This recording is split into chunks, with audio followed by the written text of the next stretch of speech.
to identify the company in less than 7 words. No, actually 7 words. And because he told me if you can't explain who you are in 7 words or less, you have an identity problem. And if you don't know who you are, even less will your sales guys be able to transmit it to your customers.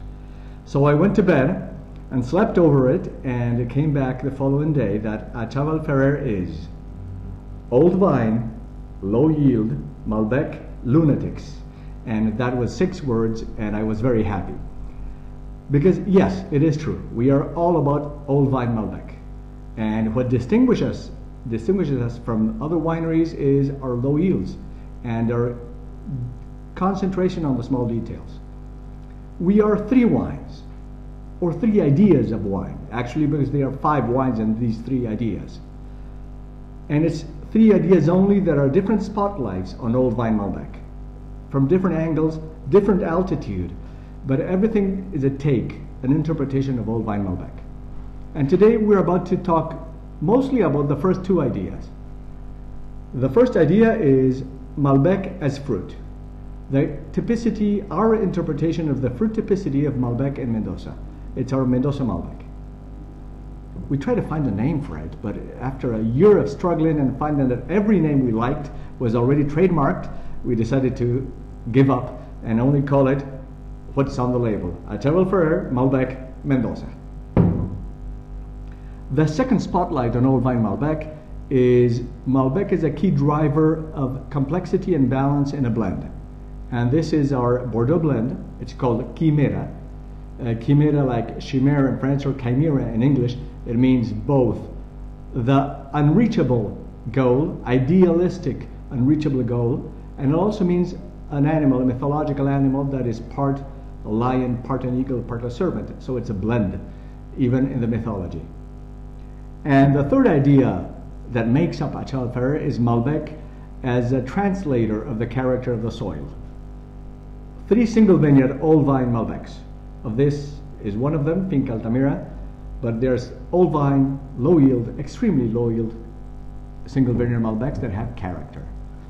So today I want to talk mainly about Mendoza Malbec and Chimera, because hey, you have more of those wines in this, and you have to sell more of those wines. So maybe they need more explanation. The Fincas, they get all the rave reviews from the main critics, and they need almost no explanation. You don't have to do any work there, but you may have to do it with the other wines. So let's go ahead. And I'm alone today. The previous webinar I did it with Eclio, so I opened the bottles before you got here, before we showed up on air. And so this is our 2010 current vintage. It just arrived a month ago on your shores. I hope it's already in the shelves of the retailers and the wine lists, but if it's not, let's put it there. I told you Malbec Mendoza is all about the fruit, and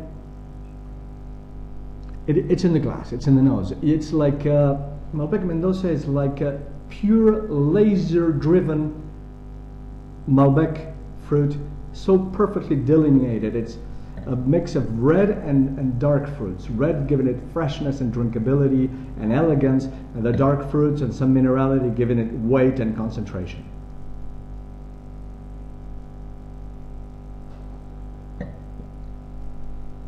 Again, what makes it different? I like to speak about a couple of those things.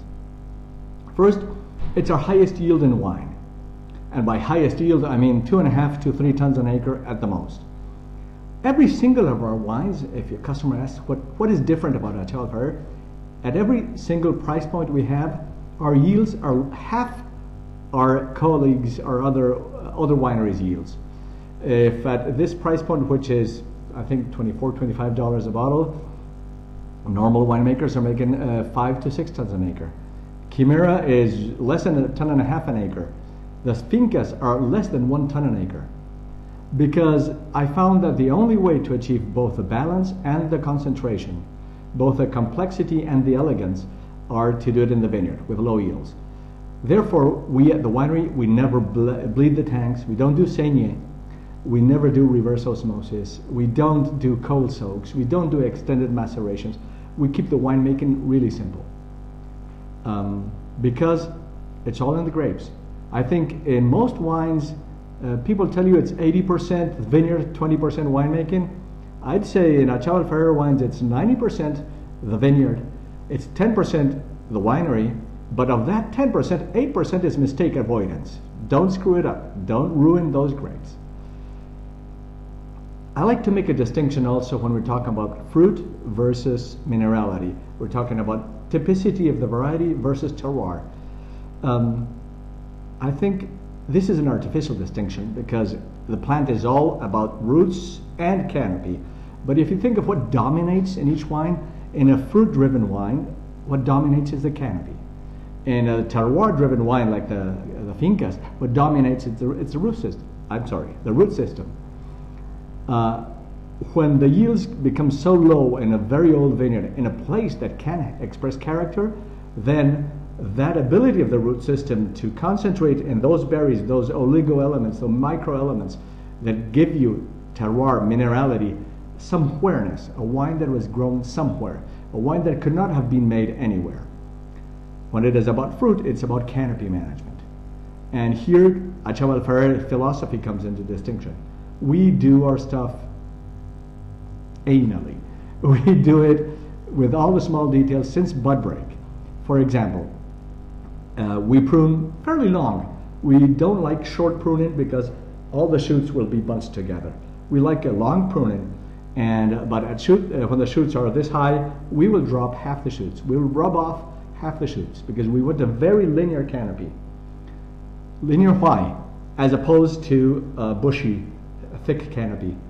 Linear canopies give you an incredible percentage of the leaves in direct sunlight. Direct sunlight, as opposed to the shade of another leaf, means 100% photosynthesis versus 15% photosynthesis. That drives an amazing difference in the fruit character. And again, I'm sorry you don't have glasses in front of you because this really deserves to be in the glass. I'm talking almost on empty without the ability to make you taste it. So I encourage you to grab a sample bottle. We will make them available. Take the bottles to your customers. Achaval Ferrer is in the glass. We don't do marketing. We don't do advertising. We don't do PR. It's all about the wine. At fruit set, well, the shoot's already high. The canopy is linear. You have all that incredible machine driving the engine driving this plant. We leaf the whole fruit zone on the morning side. And why? Because direct sunlight on the bunches, since the grapes are tiny, tiny, tiny, means that drives the character of the tannins, makes for more ripe, more rounded, more soft tannins. So in all our wines, you'll find a big amount of tannins, but not those mouth-stripping. It's almost like strip mining of your mouth that the tannin structure can do. We don't have those because the sunlight, it's on the bunch. Many people say, hey, what about sunburn? You don't get sunburn if you do it right. Sunburn is what happens when you do it late. Let me put an analogy to you guys. What we do early on, as soon as we have fruit set, sometimes even during fruit set, is by stripping the leaves, is if you went to the beach and started sunbathing in April, early April. So when July comes, when August comes, you have a tan. You don't get sunburn. Your skin is accustomed to the influence of the sunlight. The same with our grapes. What would happen to you if you went to from the office direct into the beach in July? Hey, you need a shade, you need a sunblock, and you will get red. That is sunburn on the grapes. The same thing, different mechanisms, but the same response to the sunlight. The grape gets accustomed to the sunlight, and so we have all the benefits of early sunlight on the grape, and we don't have any of the wrong consequences like sunburn.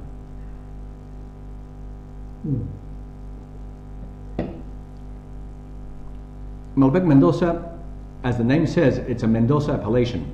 There are 5 vineyards in there, and that's what I love about Mendoza. You find these old vineyards, incredible vineyards, planted on their own roots, not grafted to American rootstock.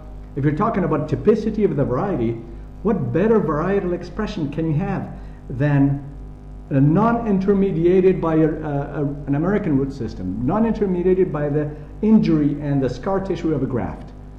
The oldest vineyard in this program, which roughly is 1/3 of the program, so it's a big percentage there, was planted in 1894. Yes, 115 years ago? Yeah, no more, 117 years ago. So this is an amazing vineyard. You look at the plants and you can tell that most of them have been there since the planting. Big, thick, gnarled trunks. That is what is driving the minerality in Mendoza Malbec. So again, to rephrase key things, it's all about canopy management to drive the fruit character, sunlight management on the bunches, lowering the yields to gain both balance and concentration from the vineyard, and then the minerality of all vines. So, to our entry-level wine, salud. This has been a very consistent wine in the reviews.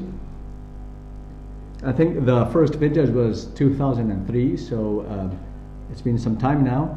It never had less than 90 points in both major critic magazines. It never had more than 92, and I think it has a tiny, tiny standard deviation. It's 90, 91, 90, 91, 92, 91, 91, 91, 90, something like that. So when you go out there and say, this is a wine just fresh from the ship, and they ask you, what are the reviews? You say, it doesn't matter. They will come out, and it will be 91 or 90. Cross your fingers. But the consistency here is amazing, and that makes for a very good sales tool. I don't believe in selling on scores, but if you have those scores as consistent, that speaks for the trajectory both of the vineyards and the winery. It speaks about the amazing potential of our vineyards and about the tender love and care we give the wine in the winery. I don't like to speak much about oak, but if they ask you, these barrels are third use, French oak. We don't like overpowering our wine. We like the barrel to be a tool. It's a respiration tool, an oxygenation tool for the wine. It is not an ingredient. And we believe in balancing how new the barrels are to how dense and concentrated the wine is. Okay. I'm talking too much. I'm running out of time, so I have to rush on to the next wine. Quimera. Marcelo Victoria, our sales manager, you may have met him several times already. This is his handwriting because he was the naming guy. The first two vintages, it didn't have a name. It had Malbec Cabernet Merlot on the label, and everybody called it the blend. And what kind of name is that? I hated it. So we said we need to find a name, come up with a name that reflects what we're trying to do. And if you think of 5 varieties now, it's Malbec, Merlot, Cabernet Sauvignon, Cabernet Franc, and Petit Verdot. So all 5 Bordeaux varieties. If you think of the complexity that drives into the wine, if you think that for some of those varieties like Malbec, Merlot, and Cabernet Franc, we have more than 1 vineyard, up to 3 vineyards in the Malbec that goes in there. More additional complexity because it comes from different places, different flavor profiles. If you think in terms of the balance and we drop half the fruit or more, we leave only 1 bunch per shoot. You're thinking also in terms of incredible concentration and texture in the wine. So ultimately, what we're trying to do is make a perfect wine. And you know, guys, perfect is impossible. And Quimera means exactly that. A foolish, unattainable pursuit. A goal that cannot be achieved. Pie in the sky. Cannot be made. And I love it anyway.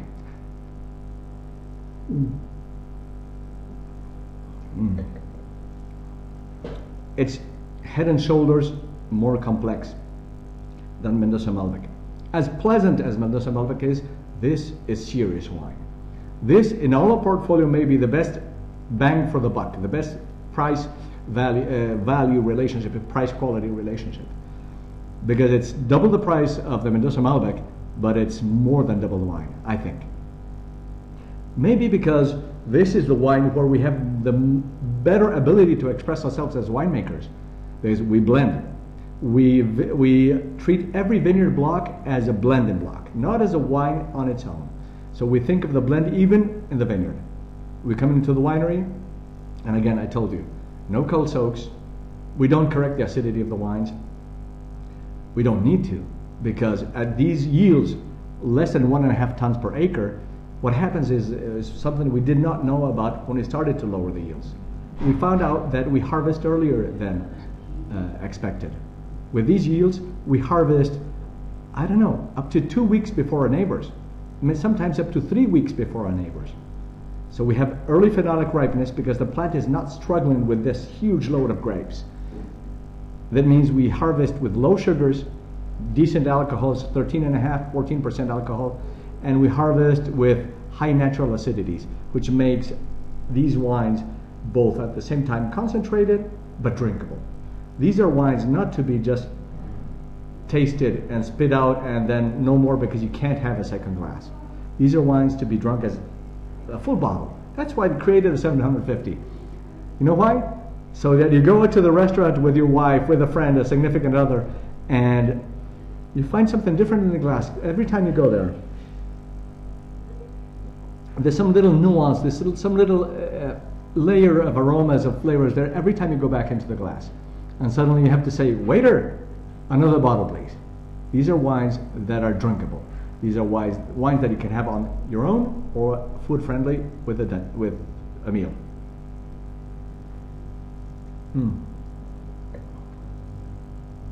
Other than the long list of the things we don't do in the winery, that's why I call our style lazy winemaking.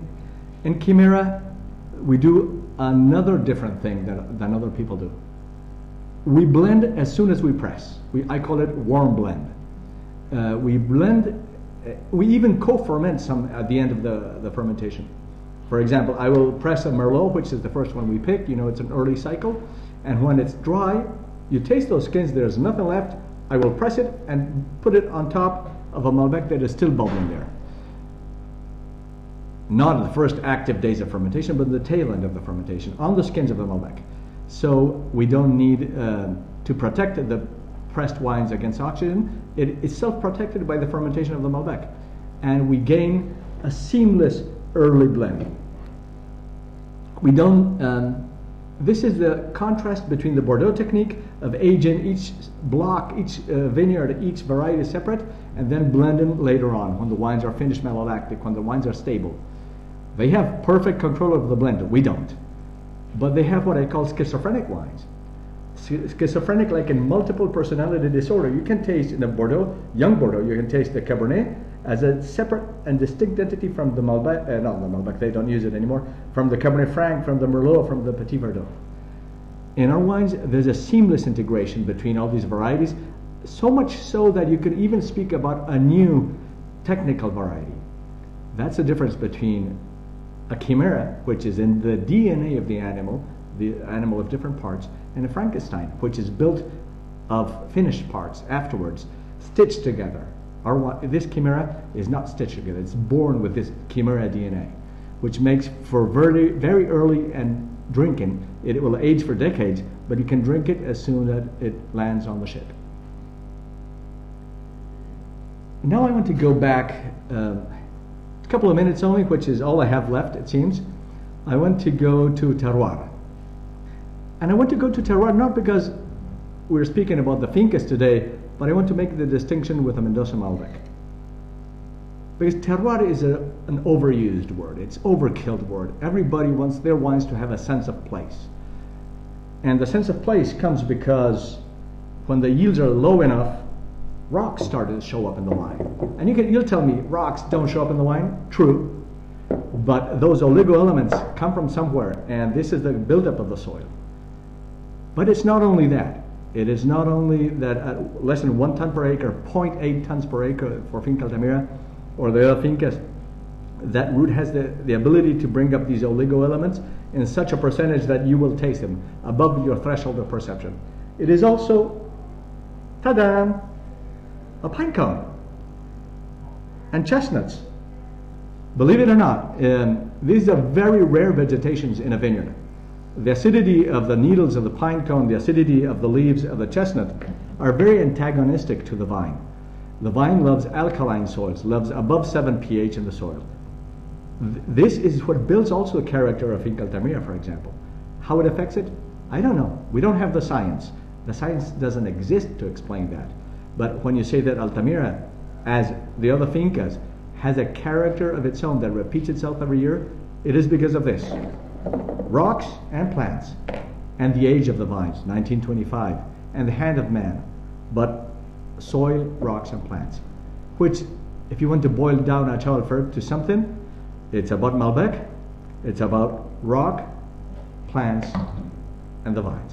So, oops, sorry. Salute to you, and let's meet on the web, if not in person. Thank you.